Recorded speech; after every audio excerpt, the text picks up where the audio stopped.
feels like the temper tantrum shifted towards Musk, which is funny because he's not technically in office. He's just sort of like, Yeah. what do they call him, the first buddy. And it's like people are hating on him over Trump, but then they hate Trump. And they're like, there's this weird, like, well, you're associated with Trump, so therefore we hate you. And his whole that movement, which I feel like I do that a lot here. I feel like I'm always like this on this podcast. I'm like, I don't know, just my hand just goes to my heart, and like I just do that in life. But I'm annoyed because Elon Musk, it's known that he's autistic, and I just feel like all these people, it's like, have you never seen an autistic person overwhelmed with emotion? And Mhm. they have all these uncontrollable hand motions and body motions, if you will. And this podcast is not about Musk, but Musk was abused by his father. He's obviously a genius, and I feel like, and I could be wrong, but I feel like he was probably bullied throughout school and maybe didn't have a lot of friends because he was probably very socially awkward and different and didn't Mhm. necessarily fit in with most people.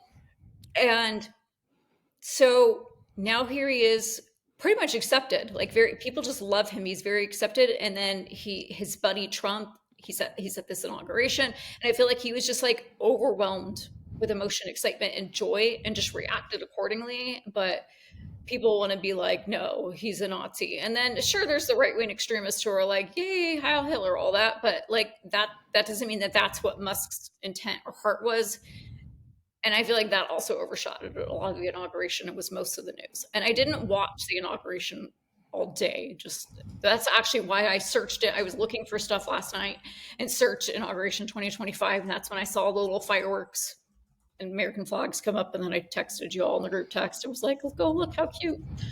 But anyway, that's my thoughts on the I think they inauguration. were really scraping the bottom of the barrel if that's all they had was stretching this whole Elon But that's what they're running thing. with. And then how it's, so opinions are flying about it on X, and therefore that goes back to Musk now because he's allowing right wing extremists to say, like, we're so back Hitler, yada, yada, yada. Like, as if it's up to Musk to get, like, you can do anything and people are going to have opinions about it, and Mhm. opinions are just that, they're not fact. I have all kinds of opinions and they're not fact, and people disagree with me, and my opinions are probably wrong on many levels.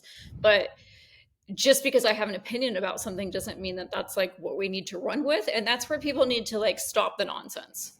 Is and Mhm. again, I'm totally guilty of that. I am absolutely like, I have this opinion and now I'm going to run with that, and that's my emotion, and that's just where I'm at. But collectively, like, 40% of America or whatever being like, well, see, Musk, Hitler, Trump, like, I think I tweeted something like, this is really, really not creative hate. Like, be better if you want to be hateful. Like, well, Trump or Hitler ate food once, therefore Trump ate food and he's a Nazi. Right. Get over yourselves, people. Yeah. I mean, they're grasping. I didn't really watch. Actually, I saw a, a tweet thread or X thread or whatever you call it about all like the media flub ups or like failures, and it was it was funny to watch. I didn't want to watch like CNN or anybody like that. It wasn't like election night where I want to um, revel in the fact that Trump won. I was more like I just want to watch and like enjoy the inauguration without snarky comments. So we'll see.